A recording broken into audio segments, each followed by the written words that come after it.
Think, the Philadelphia Flyers podcast. I'm your host, Kyle Collington, and joining me today, once again, it's the one and only Mr. Kevin Durso. How are you, buddy? Doing well. How are you? I'm doing okay. We're kind of in the dog days of summer, as it were, and there's really not a whole lot going on. So before we get into today's show, make sure to follow us on Twitter at YWT Podcast. Subscribe on YouTube. We're trying to grow there. Follow Kevin on Twitter, too, at Kevin_Durso. So yeah, there's not a whole lot going on. So we get things like athletic articles about fan confidence and management. The big shout out to Dom Lucian over at the Athletic. It's a really fun article to read. I knew the Flyers weren't going to finish particularly high. And as I'm scrolling the list, I read the first 4 or 5 entries, and then I went, all right, where are the Flyers? And I went to scroll, and I scrolled, and I accidentally scrolled all the way to the bottom where the Flyers sat. So things are bad. And I know you wrote a follow-up article about this on 97.3 The Fan, or 97.3.com. What's the website? Is it 97.3.com? 97.3ESPN.com. 97.3ESPN.com. The Fan is the New York. Oh, right. Okay. Listen, it's been a while, but yeah, it's okay. You wrote a follow-up article. I've also written like 2 articles in a month and a half, so right. I get you.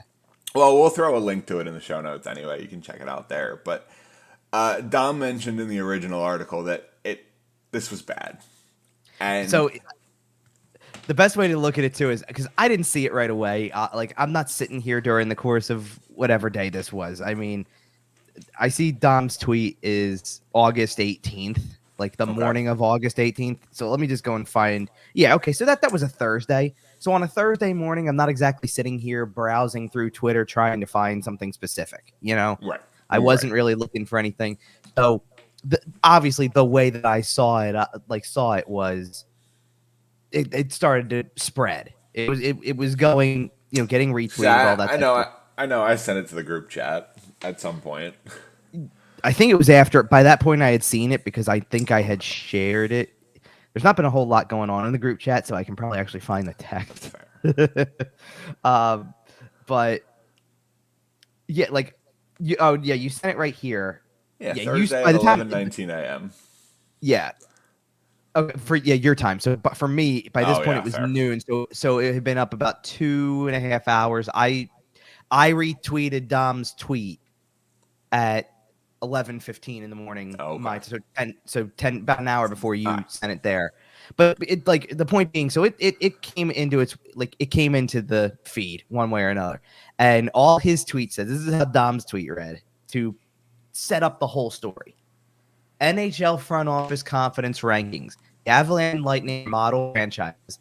Flyers, not so much. So he already teed it up for Flyers fans. Now, by the way, you happened to capture it with, when you sent it to the group text, you sent the picture of the actual chart for the Flyers actual section. Yeah. Right. Now, the scorecard that displays in Dom's tweet is for Colorado, which whether that is – no, I don't remember. Was Colorado was number 1, right? Colorado was number 1. And as the defending Stanley Cup champions, you can't really argue it. Right. So that's what I was getting at. I don't know if he picked, he put that first to say, oh, they're first, so that's why their card is going to show up, or because even if they weren't first because it's fan voted. Not all fans are going to sit there and go, hey, you know what? I think Joe Sakic's really good at this, but not this. You know what I mean? There's fans out there that exist that still sit there and say, you know what? We just won the Stanley Cup, and yet I still don't think he's very good at. Well, they haven't won 3 in a row, so. I don't there are people out there who could sit there and say, I don't think Joe Sakic's very good at free agency. He drafts very well, and they develop players really well, but I don't think they sign. You know what I mean? There's somebody out there who could. And there's reading the article, the complaint that they did lodge, and Colorado Avalanche fans, for their credit, they're pretty self-aware that they have it pretty good. The one complaint that they did lodge is that there's a little bit of a hard time. They don't always hit on the depth picks. And, if that's what you're complaining about, you probably just won the Stanley Cup. So, and I see what you're talking about because, again, Colorado's chart's right here on the tweet. Yep. So, everything is an A or better from the fan base. in terms of roster building's an A, cap management's an A minus, trading's an A plus, free agency's an A, vision's an A, the overall score's an A. Draft and development got a B and was 13th among fan bases. So even though like, and look, does that have something to do with the fact that after their two best players are both top 5 picks? I think has a lot to do with it. Well, and it gives you that perception that you don't develop people outside the first round. Is kind of where you're in the right direction. My thought was kind of, look, you can go back and look at Landeskog and McKinnon, and even, you know, I guess to a lesser extent Rantanen and Makar, because, and I'm going off of the Landeskog and McKinnon picks more because McKinnon was drafted in 2013. Right. Like, if you're taking this poll in 2022, people aren't looking at that as a draft and development case anymore.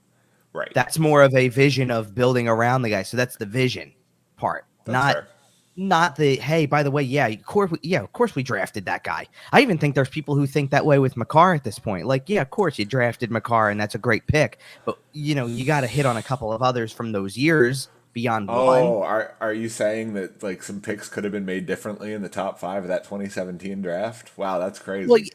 Well, it's beside that point. Like it's just in general. Like that's even that is 5 years ago. So it's like sitting here saying, you know what? Okay, a guy 5 years ago, maybe like that could be a very recency biased type of answer where it's like, sure, hey, and guess what? They traded away a lot of their draft picks, the higher ones, obviously. So it's like they don't have higher picks to hit on. So maybe they're sitting there going, hey, you know what? It's been 5 years since we landed on, because I don't think even, you know, we can sit here and talk about this all we want to. I don't think people even think that Alex Newhook is as crazy good as those guys. Alex Newhook is very good. He is very good, but I think he's not in the stratosphere of your McKinnons, your Makar, you know what I mean? Sure. So that even then, it doesn't move the needle as much to say, oh yeah, he's another Makar pick. Like, I think they're looking for more than that. Alex Newhook would be a young, exciting, incredibly fun to see if he was on the Philadelphia Flyers. But the Colorado Avalanche are so deep and so good that they're like, yeah, he's fine. Like, it's crazy to me. By the way, you mentioned all these A's for the Colorado Avalanche and the one B that Joe Sakic probably sits there going, Flyers, D- is across the board. The Philadelphia Flyers, in this fan survey, the Flyers are 31st or 32nd in every single of the metrics. Now, all of them. I want to bring building, something up. Cap management, trading, free agent, everything. Right. Now, I want to bring up something about this is from the Colorado scorecard more, okay? Because it's one thing to look, like, we could look at the Flyers thing, like, and this is the thing. There's 2 columns on each scorecard. One is how your own fan base voted for it, and one is how the public views you. In Colorado's case, fan base puts Colorado's drafting and development at a B, and it ranks 13th in the league, which is very average. You know, it's very smack in the middle of the league. The public, who obviously still considers Makar and McKinnon and all that stuff, like, yeah, you drafted, you developed, you got all these guys in there. Gave it a 4.3 out of 5, and it's second in the league. Ranked second in the league with an A. Like, the public's perception of the way that Colorado is that everybody out there who isn't part of the Colorado fan base is saying, man, I wish my team was running like that, you know? I know we mentioned it when they won the Stanley Cup, but Steve Dangle getting retweeted by Cold Takes Exposed for the Joe Sakic tweet is still just the funniest thing to happen this offseason. It's funny, but to his credit, at least, he knew it was coming and owned it. Like, I said it. You know, you have to steer into the skid at that point. Right. I said it, but, you know, hey, you want a Stanley Cup. Yep. The thing about the Flyers scorecard is, yes, okay, you're right, D- is across the board. And here's the thing. 32nd in every category except for draft and development among the fan base, which is 31st. So it's not much higher, obviously. But naturally, after the type of offseason that they've had, the fan base is sitting here going, oh, yeah, this is as poor as it gets. They're voting them last this is for rock everything. Bottom. Right. But I filled out this survey, and I know I didn't give out a whole lot of stars.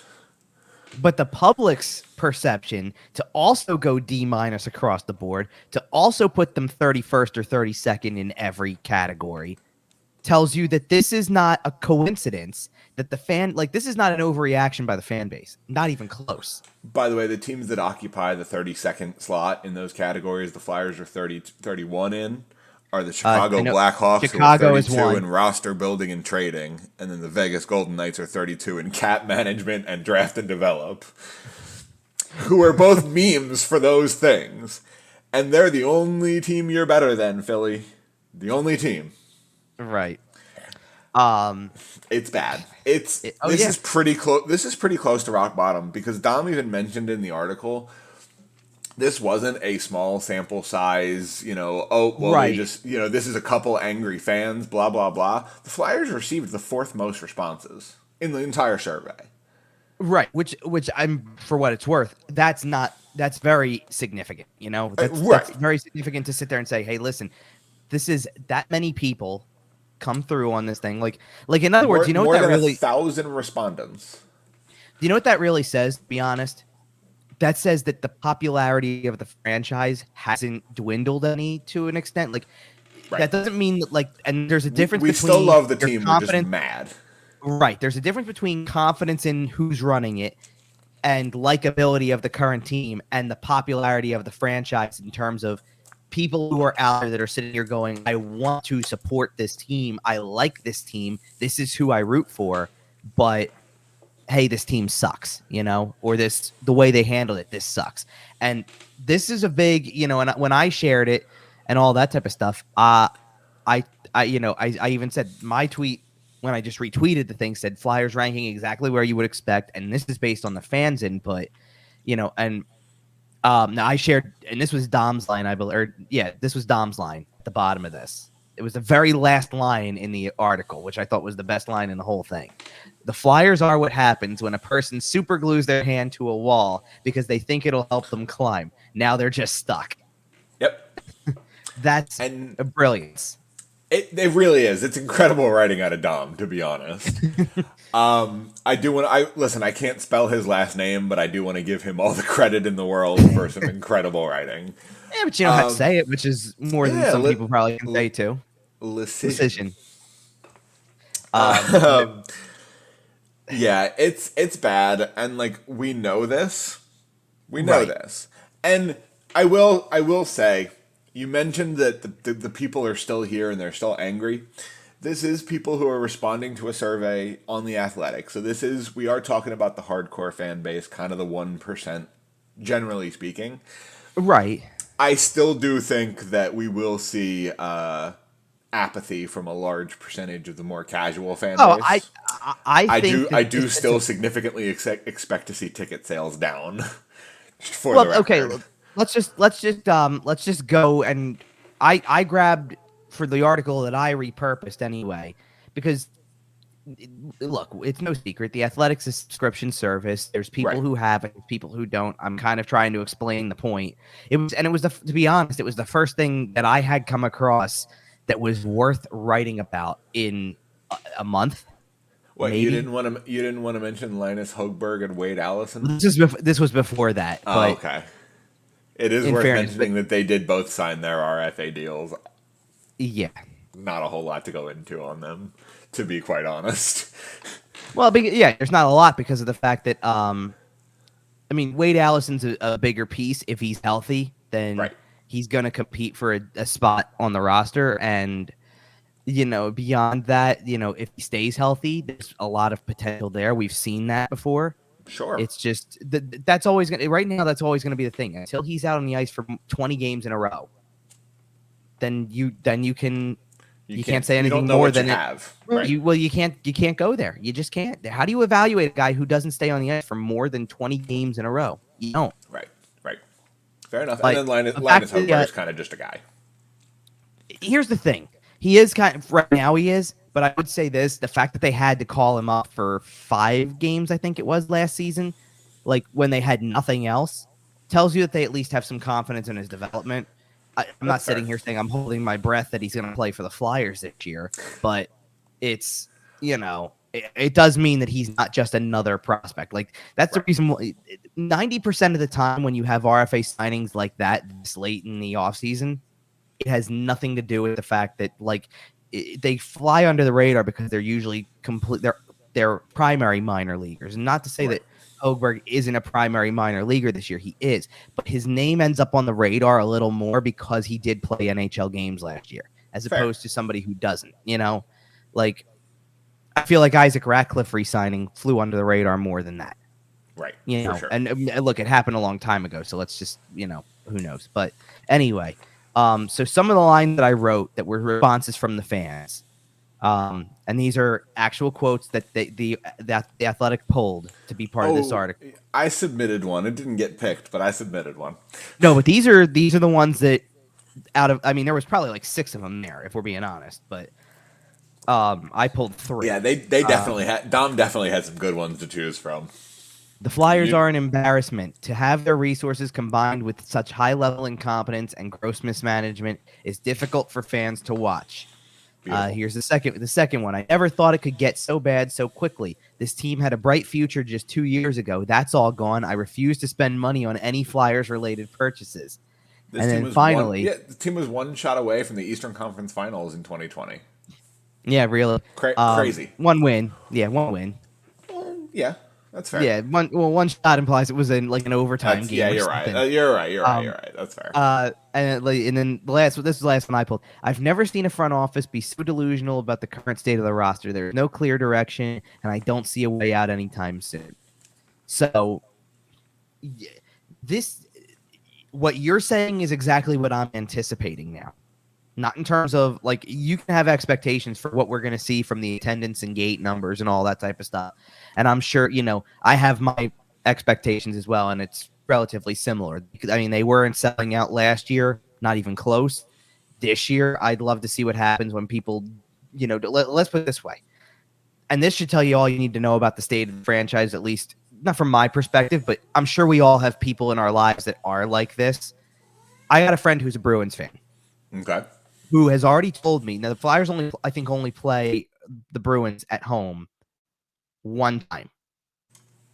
Okay. I believe. Yeah, well, I mean, because they got the preseason home game, that's one. Road game in Boston on November 17th, road game in Boston on January 23rd, or January 16th, sorry, of 23, and then April 9th, 2023, which is in Philly. He's already told me, and I'm quoting him as close to verbatim as I can, I can't wait for the $10 tickets to that that late season game in April. And you know what? He might get in the lower bowl for 20. But that's the point. And he even said, I'll shell out the $30 if it's a really good seat because, and now shifting gears because I'm taking this from a Bruins fan's perspective, might be Bergeron's last year. We're saying that every year right now. I get it, but this was as close. Like it was really a decision-making process this offseason. Yeah, he almost didn't come back. It feels like they're here for a one last run. Like we got David Krejci back, and I think he signed for 2. But we got Bergeron back. Pasternak's on the last year of his deal. Right. Everything hinges on everything. Like there's 3 players that not the entire future of it hinges on, but it's like, listen, they're going to fall even harder if the offseason is Bergeron retires, Krejci goes back to Czech Republic, and Pasternak ends up on another team.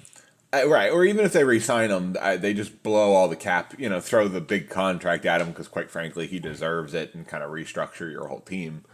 Well, yeah, but I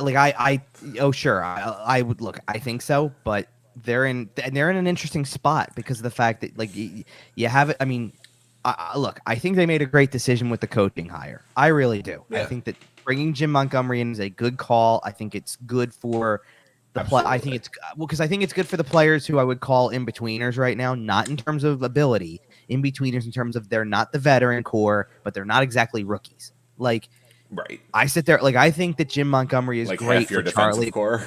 It's great for Charlie McAvoy, but it's great for a Jake DeBrusk too, who now kind of like is back on board and goes, okay, yeah, I'm in. I think he's great for that type of guy, but is Bergeron playing more than 1 year, which I don't, and I believe he's 37. Which, like, come on, is it kismet to sit there and it's a say good year number to go. 37's last year is age 37? Like, it just lines up, and then you've got the whole, Krejci might as well just Krejci might go right back to Czech Republic again in another year. Yeah. They obviously they're kind of trying to run it back with the old guard here. Remember when the Blackhawks traded for Andrew Saad and they brought somebody else back too, and they got a couple of the pieces from that 2010 run and kind of brought them back for that 2015 run. It kind of feels like that. Was that like Brian Bickle too was part of that or something? Yeah, it was Bickle and Saad, and I feel like there was somebody else, but I can't remember it right now. It wasn't Troy Brower, was it? It might have been. But that's the name that came into my head. I think the 10, 13 group, and it's yeah. Would you really be surprised if we hear rumors about Tuukka Rask in January or February again? I know he said he's done. I know he's been gone. I know. But if Jeremy Swayman doesn't look good through November, do you call Tuukka and tell him to start working out? They might try. I'll say that. And I don't think he would for anybody but the Boston Bruins. Well, that's fair. Here's the thing. I'm trying to answer it from the way you phrase the question to start with, as opposed to, because you wouldn't be surprised. Would you be surprised if Zdeno Chara came out of retirement in February and played for this team down the stretch? Okay, so two different questions with two different answers. Then fair. yes, I would be surprised if Tuukka Rask came out of retirement because only because I think that's a been there, done that thing. I think he tried. I think it wasn't that good. I think that's fair. Look, the dude seemed like he had a great time at his wedding this offseason because of the fact that it's yeah, you know what? I had a great run. I'm riding off into the sunset. And he was an elite goalie for a decade. Absolutely. And if he is happy, I certainly wish him the best in it. Absolutely. Right. Chara, on the other hand, that's interesting. I don't know if I would be surprised because has he said that he's retired? Hey, Zdeno. He's not on a team.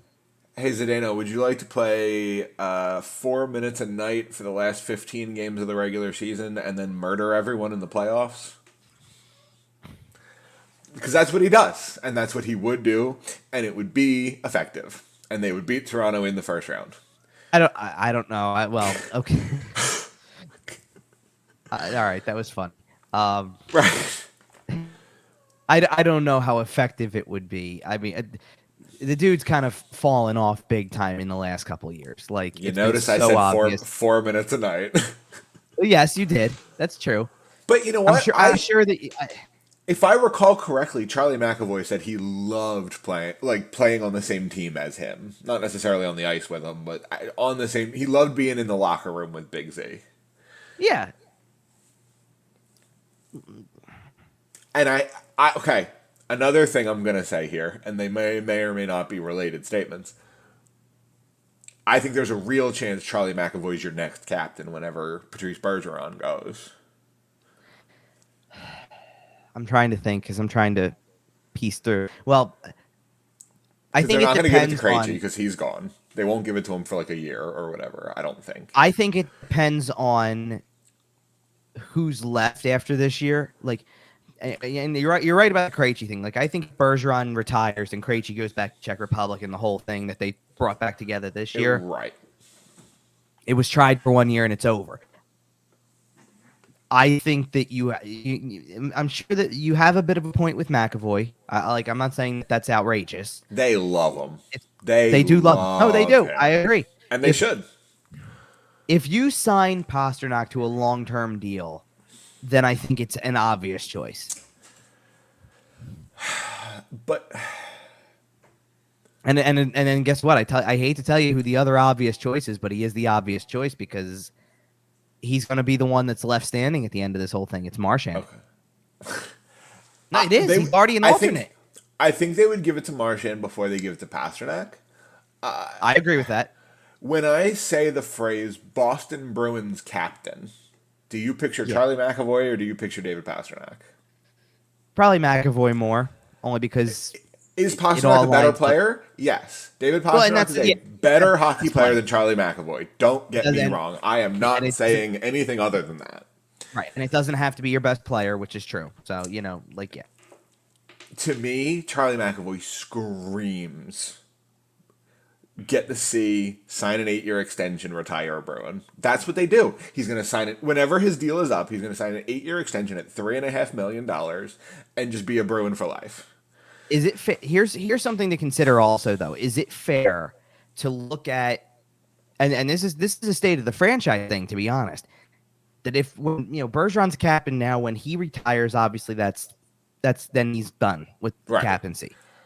Krejci probably leaves and goes back and plays in Czech Republic if Bergeron goes. If he comes back, and then after they're putting it on him for 1 year.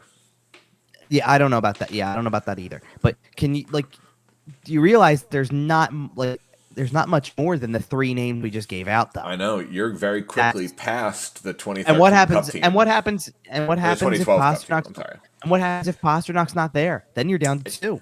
He's only got 1 year left. Well, this year, I get right. it. That's what I'm saying. Like, there's a very real possibility he just goes to free agency. Right, but this year it's not a question. I agree.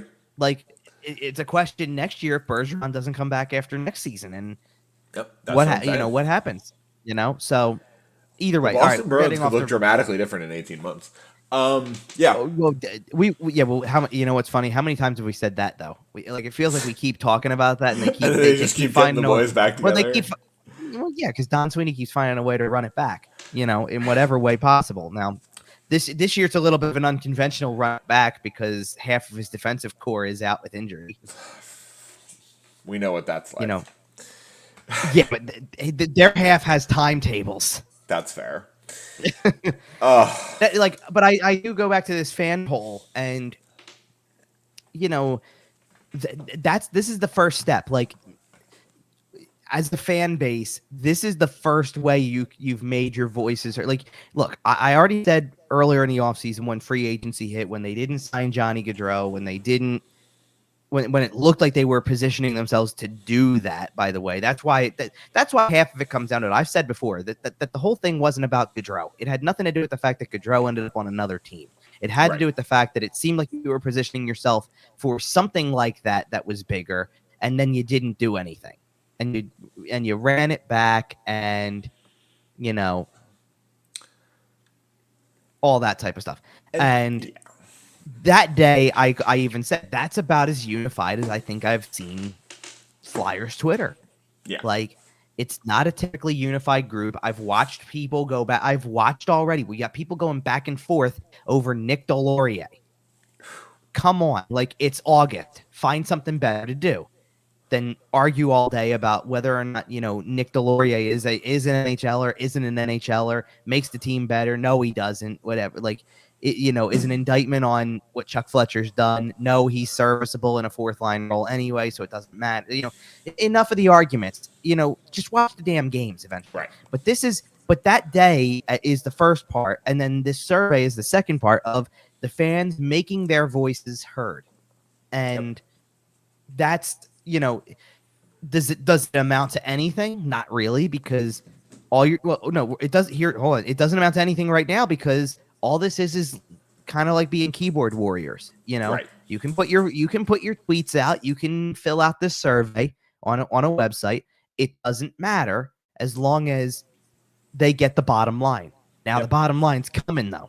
We're less than a month away from preseason games, which, to be fair, are always a little bit of sporadic attendance. There's not, we don't expect those to sell out. Right. But here's something interesting, and I had this thought the other day because this ties into the whole, and this is kind of a bigger, broader spectrum of Philadelphia sports, if you will, to try to go into this. Because I saw an article, and full disclosure, last weekend, I don't remember not what brought this about, but we were talking about an article, and I said, what was the date on it? It was tweeted out on the August 18th. That was last Thursday, right? So, okay, last Thursday, that comes out, and it's obvious where they stand and all that type of stuff. And at that point in time, I don't remember exactly when this came out, but Crossing Broad had an article that has nothing to do with the Flyers. Right. It had an article about how this was it was an opinion article Kevin Kincaid's the writer who writes a lot of their day-to-day stuff. Okay. That said something along the lines of opinion. This is the best summer in Philadelphia sports in a decade. Now, he's not referring to the bigger, broader spectrum of all of the sports. He's Right. talking about the two teams that actually play during the summer months. That would be the Phillies and the Union.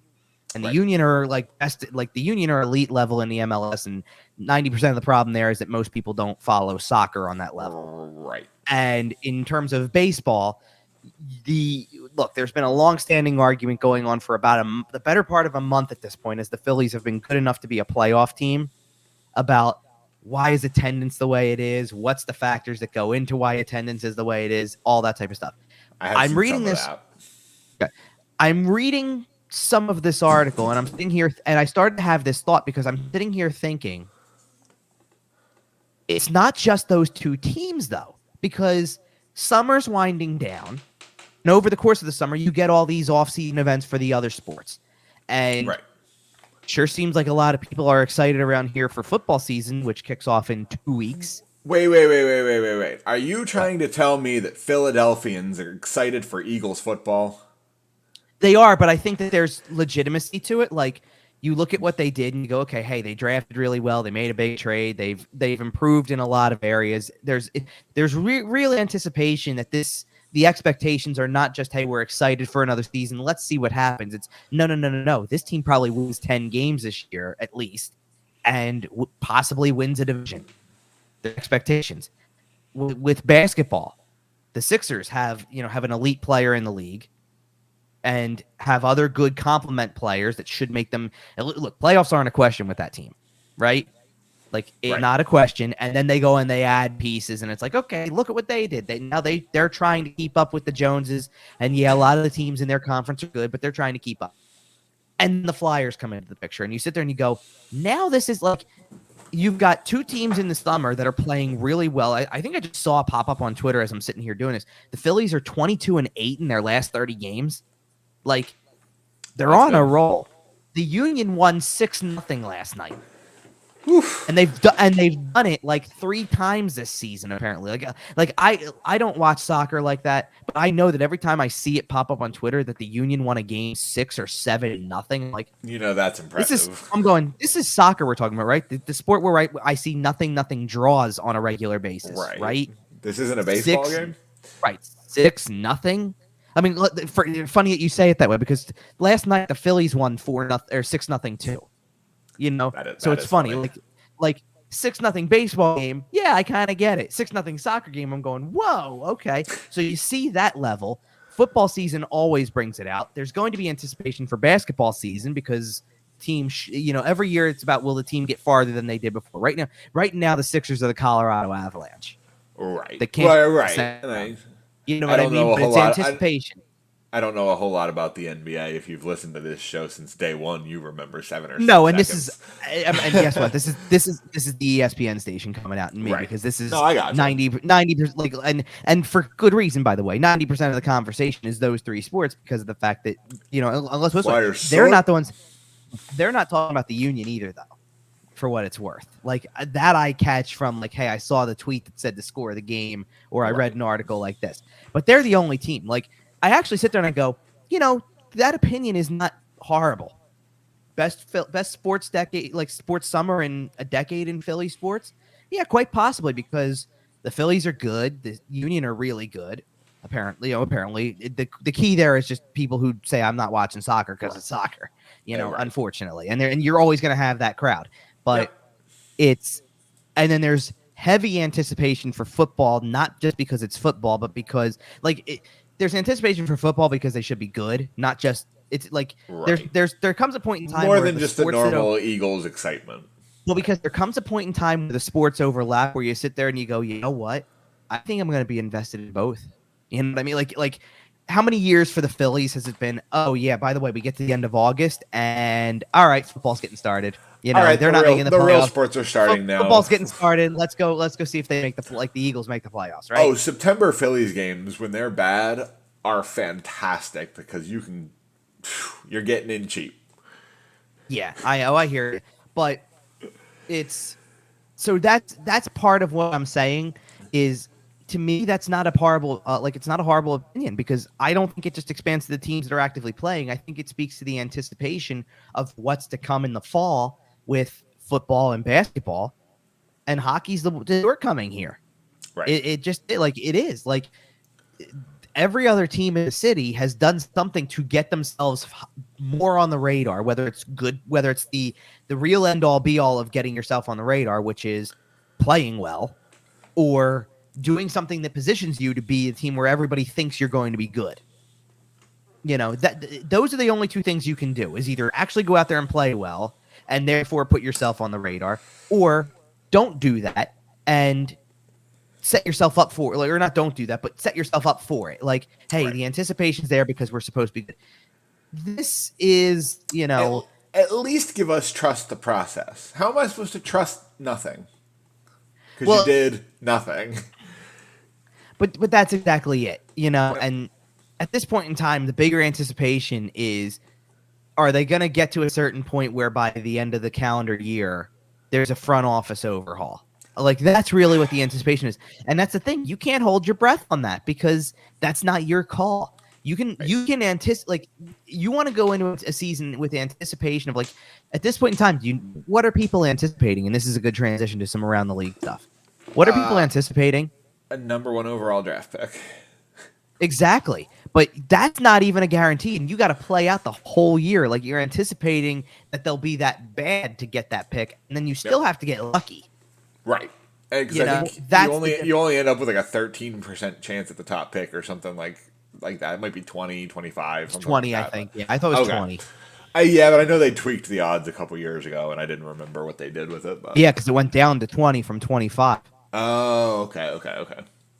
You used to have a 1 in 4 chance that if you were the worst team in the league, you'd get that pick. Right. And now it's like, look, it's 1 in 5, and I get that, but like, it still doesn't make it any better. Like there's still always, there's still an 80% chance that you don't get it. Well, yeah, but they had to do something to combat just the heinous things teams did in the McEichel year. Like, the Buffalo Sabres were an embarrassment to the league in that year. Like, it was awful. They downgraded everybody, and then they sold off their downgrades. Like, they were playing with an ECHL team. Yeah. But okay, that's the anticipation thing. Like, there's no anticipation otherwise other than how bad it'll be. And to me, the anticipation is showing up and being able to tell you, like, and that's why, like I said, it's unfortunate. I guess I'll say it on here. I haven't really put it out there yet publicly, but I'm not going to be in attendance for the season opener for the first couple games. Unfortunately, at the same weekend as the season gets underway, I'm going to be in California for a wedding. Right. So I'm going to miss home opener, season opener type stuff. But I'll be curious as October rolls on. And to be honest, maybe the best thing that's going to happen too is those first 2 games are the first 2 games, and then they go on a little road trip, and you're 5 games in, and they play on the road a lot in the first month. Good test. Which means that there's time. There's time for people to kind of sit back and go, you know what? Maybe I'm not going to that game in November, and then that's what I'm waiting for. I'm waiting to see what kind of numbers we're getting from your, I don't know. I'll pull it out because we were actually talking about it off air before we started. Yeah. A Thursday night game against Florida in October, or we might need to go a little further than that because it's still early, but early in the season, the prices there'll still be that excitement. It's a new season, Okay, fine. A Monday night in November against Calgary. Okay. We'll talk about Calgary in just a second. Well, we will, but okay, but picture if you will, Calgary without the local tie-in now. Yep. You know what I mean? Like now, that's a much harder sell. 1,000 people from South Jersey aren't coming to watch the Calgary Flames play anymore. Let's say at very minimum, you're selling 40 tickets to the Johnny Gaudreau section. Now, don't get me wrong. When Columbus comes to town right before Christmas, that'll be a fun one. That'll be a pretty packed building, I would imagine, on a Tuesday night in December. Johnny Gaudreau being in Columbus might put a little bit of fire in that rivalry long term. Being in the same division doesn't hurt. Right, and I think the combination of those things, that's what I'm saying. You're right about that, and Tony D'Angelo is kind of a part of this too, because when you take enough guys, here's why. Because now that Gaudreau's playing in Columbus, Eric Robinson plays for Columbus, Tony D'Angelo plays for the Flyers, you're like, you know what? These are a bunch of guys that grew up together. Right. They all are from the same general area. So games could have a little pop to them. Right. Like you've got some familiarity and some very long-term history, like guys going way back here. Think about a playoff series between the two. Okay, not this year. Not this year. I guess I'll think about one in 2026 or something. Let's go to the most natural around the NHL tie-in here, which was World Juniors were going on. Now, I will give full disclosure here. I did not really get to watch much of it live. Oh, and this explains why. This is where I was going with that Phillies tie-in. That's what I was trying to get at, because World Juniors, the gold medal game was last Saturday or Sunday. I think it was Saturday night, right? I think so, yeah. I think it was, yeah. Okay, because my wife and I were at the Phillies game in the afternoon, which was only because we actually didn't buy tickets for it. It was a rain out from May, so we had the tickets for like 3.5 months before they. Right. Well, we kept them. It was through the school that she teaches at, and it was like, okay, we'll just hold on to them and we'll see. Like honestly, and for the 2 weeks leading up to the game, we went back and forth on whether we were even going to make it to the game, because it was like, oh, is this, we had already, her ticket was like free or something. I think to get me in with a ticket in the same section, it was like $10-15. And it was like, if we're out $10-15 from May because something changed in August, I'm not going to freak out. Right. Yeah, I'm not going to freak out about it. We ended up going though. And then I ended up out with a couple of friends later in the evening. So I wasn't even thinking of World Juniors. It kind of didn't cross my mind. I'm still in the moving process. It's not really a big deal kind of thing. And I don't even remember if I came home to it or if I woke up the next morning and finally saw this, but Mason McTavish became a star overnight. Yep. Well, not overnight, because he was the MVP of the tournament. All right, he did lead the tournament. He did lead the tournament in scoring, so I don't want to just downplay that, like, oh yeah, he became a star because of one play. But that might be the greatest goal line save I think I've ever seen in my life. Incredible. We're talking. It's going in. It's halfway into the net practically, and he bats it out of midair. We're talking. Somehow, you're playing stick hockey with your boys, and it's World Junior gold medal game, makes the big save, comes down the other like. It's full-blown driveway hockey stuff, and it's awesome to say. It is awesome to say. Yeah, it was great. So, yeah, you have that. Kent Johnson, who I've brought up before on the show, who's got a very bright future as well. The name of a 60-year-old man, but that's okay. It is, yet it's a hockey name through and through. Oh, yeah. But I expect him to have a big, bushy mustache by the time he's 25.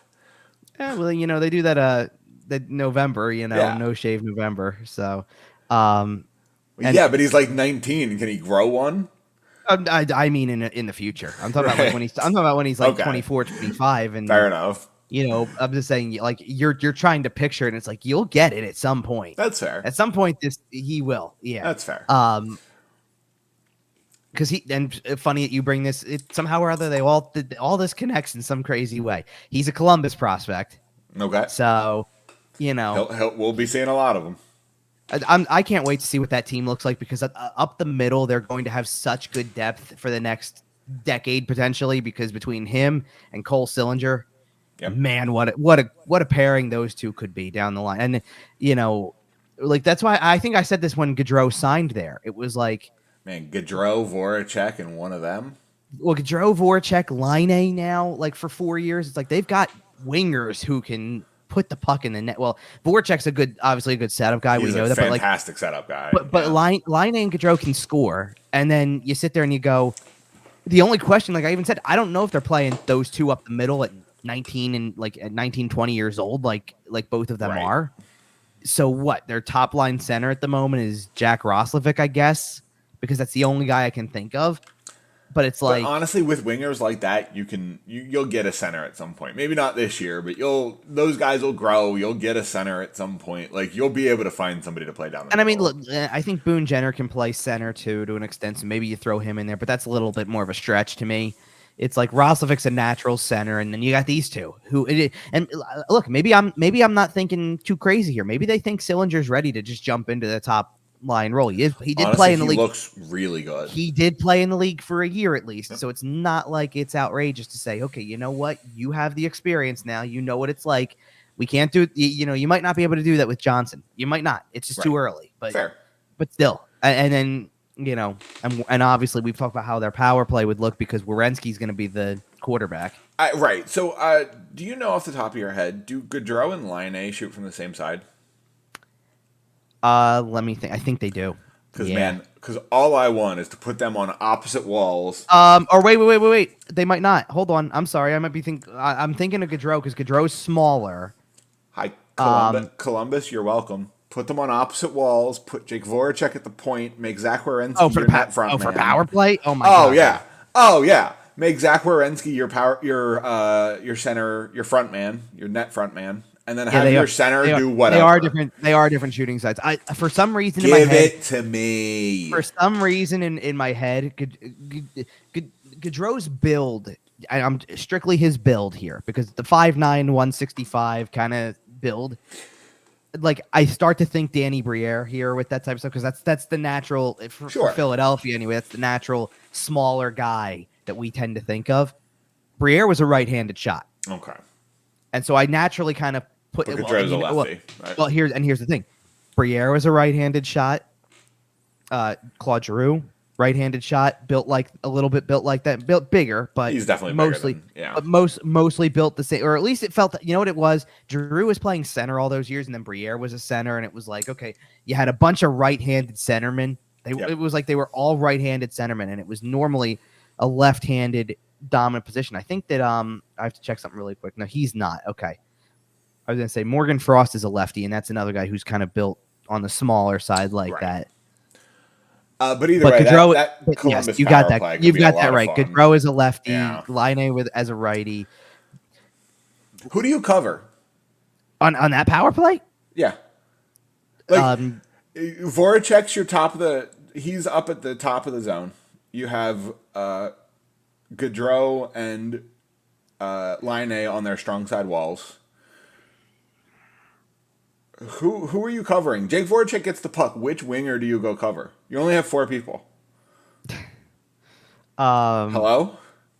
You what you do is you play a very aggressive zone style almost. I guess, man. You play a very aggressive box and hope for the best. The correct answer is you put pressure on Jake Voracek at the blue line and get him to cough the puck up because he loves doing that. Well, to an extent, yes, but like I'm saying, it's both of them. To be honest, that doesn't mean This is not a knock on anybody on Columbus, by the way.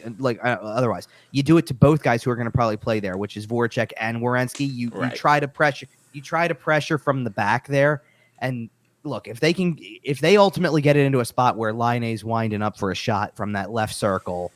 Or you got Gaudreau on the opposite side, waiting for a backdoor play or something. How many times are they going to look like they're setting up that big one-timer, but the guy just slap passes it across to the other guy? Yeah, really. Oh, come on. Who goes net front on this?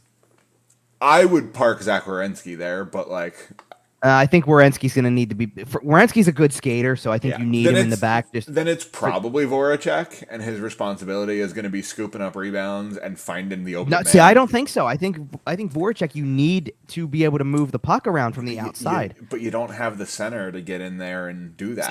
Jack Roslovic can't do that. Cylinder's probably too small. Cylinder's 6'2", 203. Is he that big? I thought he was smaller than that. Okay, Cole Cylinder can do that. Never mind. Cole Cylinder can do that. Problem solved. Great power play. Congratulations. The funny part is, truthfully, if Line didn't have the shot that he has, which we all know about, it's him. Probably. 6'5", 216. And he probably will be in there when it's on that side, but they're probably just going to play an aggressive pinch. You know what? Hold on. He can just pinch down below the circle, no problem, and Cylinder scoop up those rebounds. is 6'2", 203, and that's not a bad pick, obviously. Right. Boone Jenner is 6'2", 205 also, and Jenner does do really well with the tip drill. Yeah, but how are his face-offs? You need somebody winning face-offs on the power play. Yeah, well, and you're looking at Line, Gaudreau, and Voracek who can't, so... Unless you're doing a face-off specialist, but you don't want to be doing that on the power play. And like here's the thing, Johnson could do it from a size perspective. Like he's 6'1", so it's not. He might, and he's also probably still growing, quite frankly. Yeah, but I'm saying 6'1", like there's not a huge difference between the 6'1" guys and 6'2" guys, obviously. But he's only 167. So I don't think you're putting him net front to be roughed up. But we have now broken down Boston and Columbus. Well, hold on, and I do want to bring up one more thing with the World Junior thoughts, and then we'll shift to some of the free agents and wrap up, because the obvious headliner, or to me anyway, the guy who got the most press, even in a World Junior Championships with McTavish playing the way that he was, and there were others, because Ken Johnson scoring a golden goal and all that type of stuff. Even with all of that going on, the guy who seemed to get the most press was Connor Bedard, as expected, and he didn't disappoint. Correct. Like this kid has the it factor. No stage looks too big to him. He's in the OHL? I'm pulling up his stuff now. WHL. Okay. The WHL. Regina. Are they expected to run a full season? Like I believe so at this point, right? Well, yeah, because last season they did, because last season he played 62 games with them. Was an alternate for them. Okay. 51 goals, 100 points in the 62 games. So he was 11 goals short of goal per game. I don't know what the WHL records are for the modern era, post-lockout, last 20 years, whatever you want to call it. But I think they should be nervous. I think those records should be concerned, because I think this man is coming out with something to prove. Well, here's the thing. Okay, so he ends up he's played around a little bit to try to make and obviously he's another prospect that like your Shane Wrights, like these guys who've been drafted in the last 2-3 drafts at this point, had their entire worlds turned upside down when everything shut down. Right. And for that development years, and for them longer than the professionals. They're missing entire years here. Now, the funny part in Bedard's case is Bedard didn't lose any time from a Canadian juniors perspective, right? Because he wasn't in Canadian juniors yet. He was playing in a Canadian prep school, right, leading into that year. Of which, by the way, you're an under 18. Basically, it's like playing. I guess this would be the equivalent of Canadian high school hockey, if you will. Level, right? Like, because he's playing for a prep school. 43 goals and 84 points in 36 games. Is that good? Now he's at that given point in time. This is 2019, 2020. So he's 15, 16. He's 14 or 15 years old doing that in an under 18 league. He's 17. Yeah. He's 17 now. So, okay, so let's go 2020, 21 for a minute, where even going over to play in, and I guess these are junior teams, if you will, that are in the Swedish leagues. They're under 18 and then under 20 junior teams, which even then, he, for the first time, because in these prep schools, they don't track his plus minus. So he was a -3 in the under 20, in the junior 20 league. Which, all right, it's 20-year-olds. He was, at this point in time, he's still a 15, 16-year-old kid playing with 20-year-olds at least, or 19, 20-year-olds. So he's a -3, but he still had 2 goals, 2 assists for 4 points in 4 games at that level. Comes back to start his actual junior playing career, where in 15 games with Regina in his first year, 12 goals, 28 points in 15 games. First year against this level competition. Goes and plays for the under 18 World Junior team. 7 games, 7 goals, 14 points. So you can't get much more round number than that. A goal and 2 points per game. No, it's clean. That's nice and clean. Yeah. And then I just gave you last year's numbers. He was the captain of the under 18 World Junior team for Canada, where they play 4 games and he scores 6 goals, 7 points. And then at this particular tournament, this time around, as a 17-year-old. Now, I don't remember, is this just the games this particular year in the summer, or does this include, did they keep stats from what they got started before they shut it down? I believe they threw all that out. The only reason I'm saying is because I don't recall. Oh, okay, maybe not then, because they had a lot of high-scoring games, so this probably is true then, because McTavish had 8 goals and 17 points in the 7 games. So that sounds about right now. Never Canada mind. I was going to say, Canada always comes in and just dummies a bunch of teams. So. Now, in fairness, by the way, Bedard is playing on a team with, and I'll just throw out some names that I know I recognize as guys who went pretty high. Like Tyson Forrester was the Flyers' first-round pick in 2020. Yep. So he was a first-rounder, right? So is Ridley Gregg, if I remember correctly. Yep. He might have been early second round. No, Ridley Gregg was definitely a first rounder. Oh, was he? I remember. Okay. Yes. Oh, yes. Okay. That was the year Ottawa had 3 first rounders, and he was their last one. Right. Okay, it was late first. So there's a lot of guys like that, playing right alongside names like Kent Johnson and all that, and McTavish and stuff like that. 5th ranked on the team in points. 7 games, 4 goals, 8 points. Oof. Think he lived up to, and these aren't just like nothing goals, by the way. He's scoring like highlight reel level stuff, and he's 17, not drafted. Everybody knows he's the prize. Like, crazy. Yep. So speaking of the prize, let's move to free agency, where the big prize of free agency has finally actually signed. One of them, yes. I would say he was the big one from a forward perspective. I think Gaudreau still was the name, the bigger name. That's fair. But that's a little different because I think everyone knew that he was going to sign one of 2 or 3 places kind of right away, and then Columbus came out of the blue. But I mean, Kadri was a little. It was a little more wide open, and he made it. I think it was fairly known that he was interested in returning to Colorado. And if they could make it work, yeah. Right. And either Colorado couldn't or wasn't willing to move the necessary pieces to make the room for Kadri. So instead, he signed with the Calgary Flames. And it's a 7-year deal at $7 million per year. And Nazem's getting paid. Good for him. And now all of a sudden, a GM who lost Johnny Gaudreau and Matthew Tkachuk, with no leverage in either situation, somehow managed to create a better team going into next season. Yeah. Hey, Chuck. If Brad Treliving ever calls you and you answer the phone, you're fired. He's a better GM than you. Don't talk to him.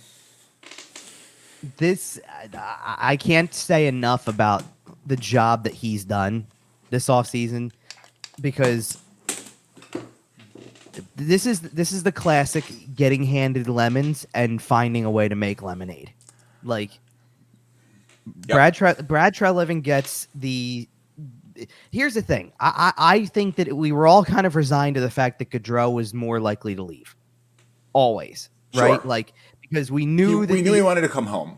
Right. We knew that the East Coast thing was very real. We knew that the Flyers were a team that was on his radar personally. We knew that probably meant that by proxy you could throw the Devils and maybe like a Washington or one of the New York teams on the radar. Columbus came in there, and it made sense. It like in the long run, a Metropolitan Division team made sense for what his intentions were, for what he wants, as wanting to go to the East Coast. Which made me think, personally, I'm like, okay, if that's the case, then make it, not make it, but it's like, then, okay, the focus has to be on Tkachuk. It just has to. Like, if you're pretty well resigned to the fact that you're going to lose one of them, then you're going to probably do everything in your power to keep the other one. Right. And the thing that I didn't really anticipate, and maybe I don't want to say maybe they didn't, but like it was partially I think I always thought they would work it out. I wasn't anticipating, and I don't think they were either, how strong-armed the Tkachuks were going to be about the whole situation. Right. Like, I think that there was going to be, it was going to be a very big negotiation. I think we all knew that. He's obviously a very talented player, and who was going to be deserving of whatever he got. For the record, not giving Matthew Tkachuk a single ounce of grief for using the leverage he had. Right. But I think Calgary was expecting, hey, Matthew Tkachuk likes it here. We'll be able to work with him. We'll be able to get a deal done. And I think once Johnny Gaudreau left, Matt went, yeah, let's go to Florida. Let's not pay Canadian tax on my next contract. Let's go to a state with no income tax. Like, I honestly think that's what happened. And I think he leveraged it. And the fact that you flipped for Huberdeau and Uyghur, and then you extended them both. Did they both get extensions or just one? I thought Uyghur didn't get extended. Okay, I'm sorry. I thought he did. You have extended at least Huberdeau, who, quite frankly, was the better piece of the two, the bigger part of the trade. And yeah, Uyghur's only under contract for next year, but okay, you're right. Your point still stands. Right. You extended the guy who finished second in league scoring last year, right? And yeah, right. Sure, you lost the guy who was sixth in league scoring, and that hurts. That hurts. I'm not going to lie to you, Flames fans. Matthew Tkachuk saying, "Hey, bite me, send me to Florida," that hurts, and I'm sorry for you. But you got Jonathan Huberdeau, who again finished second in league scoring last year. You got Mackenzie Weegar, who is a very solid defenseman. Who else? Didn't they sign somebody else too? I know they signed obviously Nazem Kadri, who's going to be an incredible asset in the playoffs and in the Battle of Alberta, and just on a day-to-day basis, they're a problem. The Calgary Flames are going to be a problem in the West. I think they're a better team than they were last year. So here's what it is for me, because first of all, and again, if you're resigned to the fact that Gaudreau is going to leave all along potentially, and listen, they gave him every opportunity to stay if he wanted to, and they tried, and they probably offered him more, I shouldn't say probably, they definitely offered him more money than he got. Yes, like he took less money to get closer to home. That's no secret anymore. We know that, right? First of all, you can do a lot worse in your replacement efforts for just that player than ending up with the guy who was tied with him in points for the second highest in the league. Right. You can do a lot worse to start with. Now, of course, you don't anticipate getting the second highest, the other guy tied with him second highest in points in the league last season, by having to trade away another player who ranked in the top 10 in points, because he's also sitting here saying, yeah, no thanks. I'm gonna go somewhere else too. Find a way to trade me. I can remember going back when, probably still during the playoffs. It was maybe right around the time that Calgary got eliminated from the playoffs, and we still had at that point a month left in the season, like a month left in the playoffs, because Edmonton moves on to the conference final, all that stuff. And I remember sitting there talking about how it's going to be a really interesting offseason because they have to consider both of these guys. And yeah, Gaudreau sounds like he may be headed somewhere else. And at the time, we were all talking about, could it be Philly? You know, it sure seems because everybody felt like that was the answer, right? It's because he literally. Don't get mad about that. We're trying to get close to wrapping the show here. I'm not going into that again. But it started with that, and it goes to, you still had to factor in, what about Tkachuk? Like, he was really the X factor. He was really the X factor, the whole thing. Like, if you could. Well, he's got the last name Tkachuk. Of course he is. Well, but you could resign yourself to the fact that Gaudreau wasn't coming back if you kind of felt like, okay, you know what though, they're going to put all their eggs. We got Tkachuk, and you almost could understand it. Okay, they're going to put all their eggs in the basket of the 24-year-old, not the 29-year-old, the bigger guy. Say on him. Well, but the bigger player. Yep. So he plays bigger. He's more physical. Matthew Tkachuk's a fun player. Right. So, like, at the end of the day, I don't think people would have argued, okay, listen, whether you like it or not, like, the thing that's going to not really endear Gaudreau to Calgary fans anymore is that they had the money on the table for him, and he said no. Ultimately. Fair. That's the thing. If they would have, as a team, said, listen, we can only focus on one guy, and we're focusing on the 24-year-old, so Gaudreau's going to walk because we can't pay him what he wants, I don't think people would have looked at it and said, well, Johnny, that's your fault. The guy was second in points last year. You knew he was going to get paid, and they're saying we're choosing.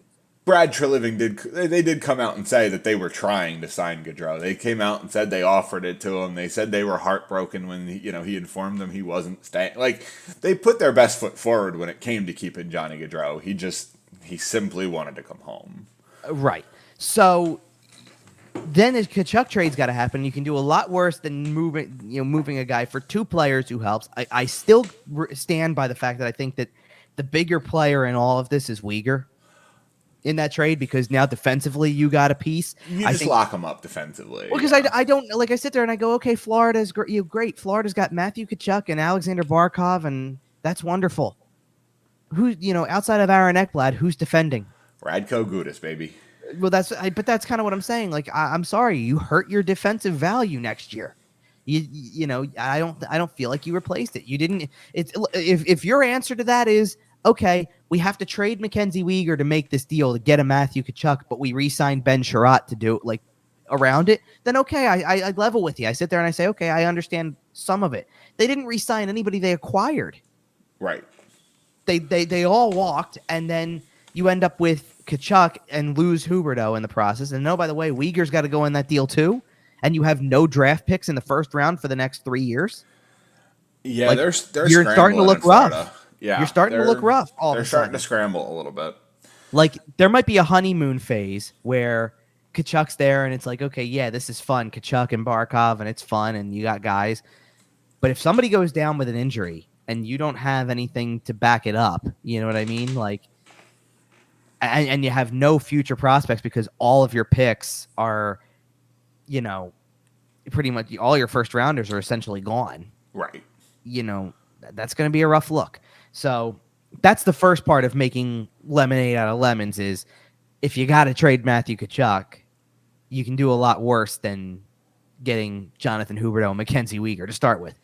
And then the thing that's funny is Huberdeau comes over and essentially becomes the Gaudreau replacement kind of because that's more of his style. Right. So you're still maybe lacking some sandpaper there, right? Just go get Nazem Kadri. Right. Would you like some sandpaper? And Huberdeau's bigger, obviously, than Gaudreau is. So you're not losing size there either. I think there was, call me crazy for this. I think that there's an emphasis on, we need physicality to counter Edmonton. So I think the Battle of Alberta thing is very real with Kadri because it's I agree. Listen, we need to counter that. There's got to be a better way to do that than having, just leaning on Gaudreau, Lindholm, Tkachuk. Oh, right. That team is loaded now. That team is still just as loaded as they were. Like you said, maybe better. Yeah, I think they're better. Bouncing around the rest of the league real quick. Philip Zadina signed a 3-year extension to stay in Detroit. Phil Myers signed a very weird extension with the Tampa Bay Lightning. I heard something about this. I didn't get the numbers, but I did. He's got one more year left on his current deal, the third year of the Chuck Fletcher deal at $2.55 million. He signed a 1-year extension, which doesn't kick in until next season, at 1.4. Huh. Now he's 26, so I have a feeling it has to do with RFA, UFA. They're kind of bridging that gap and getting him to UFA before they talk to him. I can tell you. Okay, so what exactly are you questioning with this that makes it unusual? Is it the why are you signing? Yeah, why are you signing a deal a year in advance that sees you taking a $1 million pay cut? Because of who it is. That's why. Right. But, you get what I'm saying. It's a very weird extension. It is a bit of a weird extension. I'm not saying it's not, but to me, that's Tampa talking. That's fair. Hey, listen, do you want to be – this is Brian Elliott too, right? Like, this is, hey, do you want to be part of something where you have a shot to win a Stanley Cup somewhere here? Do you want to maybe get a ring? Right. Do you want to maybe win a Stanley Cup? Speaking of guys who got to take a little bit of less money, but Speaking of guys who may get a Stanley Cup, Paul Stastny signs a 1-year deal in Carolina. That was, by the way, brilliant deal. Brilliant deal. For all involved. Okay, if Brad Treliving had a great offseason, making up for the fact that you lose 2 All-Stars in the process and somehow fill out your roster, and we can sit here and talk about because I would say so. Who had the best offseasons to this point? Because Treliving obviously had a good one. Jarmo Kekalainen had a really good offseason with Gaudreau and finding a way to extend Laine and do it all in, all that type of stuff. Yep. I'd say Don Waddell had a pretty good offseason too, didn't he? Yep. He is right up there. Like that move is, especially after the Pacioretty news came out. Listen, and you're not going to have him. You can any do offseason, any offseason where you can cut a cancer out of your locker room is a good offseason. But nonetheless, I'm sitting here like the news on Pacioretty, which seemed to be but seemed to be exactly what this is the counter to. Like, the guy's going to be out for how many months? All right, what do we do? Paul Stastny right in there. Stastny's out there. Let's go get him. Yes. What a great deal. Absolutely. And then the other deal I wanted to mention is Phil Kessel signed a 1-year, $1.5 million deal with the Vegas Golden Knights. This puppy totally caught me off guard. Yeah. And have you seen the scheduling implications? No, I didn't get all of this. I just saw that he signed the deal. I really didn't read much into it. It was a bit of a busy week. He can tie the Ironman record against Toronto. Okay. I didn't realize this. Okay, now I know what you mean. I thought you meant there was stuff in the contract. Okay, you're talking about looking at Vegas' schedule. He can tie the Ironman record against Toronto. He can break it the next night or 2 nights later. He can play his. What game is that? He can play his 1,000th game. He's at. I think it's like 20-ish games to that first. So is it? So it's the game in Toronto in November we're talking about, I guess, because they start in. Believe so, yeah. Because I think Vegas starts their regular season on the 11th, so they start like a couple days earlier than the Flyers do. Because their first game is on the road in LA, I believe, for the regular season. Let me look this up real quick because I don't want to. So you're talking about because I already see there's that's 6 right there, 9, 10. They have 10 games in October alone, which is a lot. And then I guess so. What is that? That's 14 games in that he could tie it, I guess, against Toronto.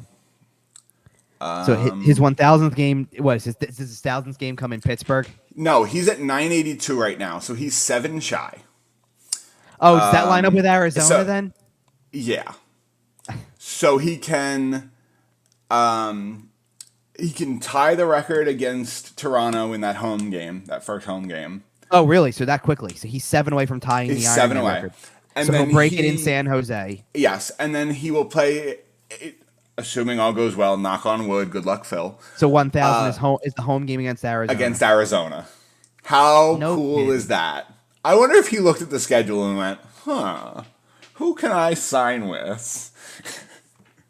Because listen, Phil Kessel is aware of how the internet perceives him. Let's put it that way. I wouldn't be surprised if he signed somewhere for the memes. So here and this is the funny part. I saw it come through, and I sit there and I go, okay. First of all, I sit there and go, I don't know how much better he makes Vegas. Grand scheme of things, like. I think he helps significantly. I don't think they're gonna be as good this year as. Well, that's what I mean. Yeah. Like I'm not talking about like. I think he might actually be significantly helpful. He might be helpful to whatever they achieve. I just don't know how much they're going to achieve. I mean, look, the big news already happened. And I think we were able to talk about it on last 2 weeks ago, last show, when, you don't have a goalie right now. I mean, you do, but like, how long is that going to hold up before we start to see, the cracks in the foundation, Yeah, I wonder if they make a move. Just trade back for Marc-Andre Fleury. Which, by the way, like, it's funny, you mentioned that to tie it all back, that fan poll, that survey, Vegas was one of the teams that was getting very low rankings in certain areas there. This is why, because after they're burning bridges. Well, no, it's just I think it has to do with the fact that, like, listen, you almost hit the peak in the first season you existed. And then after that, it was, okay, you're still in it. Like year 3, they were in the conference. The dragon. But no, year 3, they were in the conference final. Year 2, they probably had another run like that in them, if not for the major penalty that, like, oh, look, We all know the major penalty. Right, if not for the major penalty. But then after that, you can play a proper penalty kill for 5 minutes. Whatever, well, anyway. But then the years since that conference final where they got knocked out, that was the year, by Dallas, I guess. Yeah. So they barely missed making another Stanley Cup final. They were there again the following year, playing in the weird bubble year, not bubble year, but the weird divisional line year, where they're in the playoffs making a late run. And since then, it's kind of really gone downhill. Now, granted, I don't want to take away from the fact that they're going to get a full year of Eichel out of this. We'll see what that does. Well, they're going to get a full year of Eichel and Stone. Hopefully. Yeah, and I hope that does something for them. Like and you do still have Pietrangelo and Shea Theodore. Like, you do still have talent on the back end. Let's be real. Like, if we're tapering expectations for them or wondering how good they'll be, we're not sitting here saying they're entering the Bedard sweepstakes either. We're sitting here saying they're. I think we're sitting here saying the Pacific is wide open. They might make Very the playoffs, so. and I don't think anyone would be surprised. But I don't think they're going to be the dominant President's Trophy contending team that they were a couple of years ago. Because one of the keys to this also is that if you're looking at the Pacific, Edmonton's going to be good. We know this because Edmonton should be. Calgary's going to be good. Here's the thing. I think that we had questions about Calgary, knowing what they were going to go through, and now we think they're better. Like Brad Treliving has answered those questions spectacularly. Like, I don't know if this is necessarily a hot take, but this is a fair prediction that I'll stand by on August 28th for you. I think Calgary wins the division again. I think that is a completely fair prediction. I think they win the division again. I think Edmonton is still your 2. They're good. They're not going to win the division, though. And then you're right, because then from there, so is Vegas better than LA or Anaheim or Vancouver? That's the question. And better than how many of them is more than right. That's what I'm saying. Like, I don't know what to expect from half of those teams. Anaheim could be way better this year. Anaheim is, who knows? Anaheim is continuing to be that younger team that they're going to continue to bring guys in. Is that, right? Does that do something here? And we'll see. And it's it's not lost on me the guys that are on that roster. Right. And Vegas's strategy has been win now. It doesn't matter what we trade away. And it's starting to catch up to you. Like at a certain point you just have no prospect pool and your guys get old. Like it's just how the league works. Right. And by the way, like I said, it's not lost on me the Anaheim discussion. It's not lost on me who they have like younger guy wise. Trevor Zegras is the cover athlete of the NHL game this year. One of them with Sarah Nurse, which is really cool, by the way. Absolutely. And by the way, we were already talking about the leading scorer who had one of the greatest defensive plays I've seen in a hockey game in World Juniors, who is a Ducks prospect who I think is going to make the team this year. Yeah. Yep. So he's gonna. So let's see: Zegras, Terry, McTavish. They're very high on Mason McTavish, but and then back end Drysdale. Who else was who's the other prospect that they have back there that I'm thinking of? Or isn't there another one beyond Drysdale? Remember. I mean, they signed Klingberg, which is pretty significant. They've got Shattenkirk. I mean, like they've got players. And then, by the way, at the forward position, beyond the younger guys I talked about, Strome, Silverberg, Vetrano, Adam Henrique is still a decent player. Like it's a solid player. Like, yeah, you got a team there. You've got a team, and all right. That's a great place to get out. Apparently today was Boston, Columbus, and Calgary, Columbus, and Anaheim. But I guess we'll break down more teams in a couple of weeks. It will be another summer show. I love how it didn't have a rhyme or reason to it. No. Though we just ended up on certain players and then talked about them. Absolutely. And that's how these summer shows go. We kind of get some flow of consciousness stuff going on. I think you can thank the reason we ended up on half of those teams is you can thank the fan survey thing. True. That is fair. Because we started looking at other teams, and next thing you know, you throw out a GM's name, and you go, yeah, that guy did really well. And it was, what it was, too? It was World Juniors with certain prospects, because that's how we got on Columbus with, hey, yeah, look, one of their kids scored the golden goal in the World Juniors. We got on the Ducks because one of theirs made was the best player in the tournament. And I'm sure in the next show we'll find something else and we'll start talking about other teams. But that's going to do it for this week's edition. We only have one. We only have one more of these, by the way. Like by the time we do, we're going to do one more show, and then after that, you're going to be in preseason mode. Yeah. Now, a little scheduling note that we did talk about a little bit pre-production here is that we will be sticking with the every other week thing probably up until Thanksgiving, just because of some scheduling stuff we both have going on in September. I already hinted at one of them. So we do appreciate you sticking with us and coming back every other week. You can subscribe to our YouTube channel. We're over there, you would think. We'll pop right up. Follow us on Twitter at YWT Podcast. Follow Kevin at Kevin_Durso. You can find the show everywhere you find your podcasts. Facebook, Instagram, Podbean, iTunes, Google Podcasts, SportsTalkPhilly.com. We're all over the place. So that's about going to do it for us today. We'll be back in a couple of weeks, and I have no idea what we're going to talk about. So until then, we'll see you.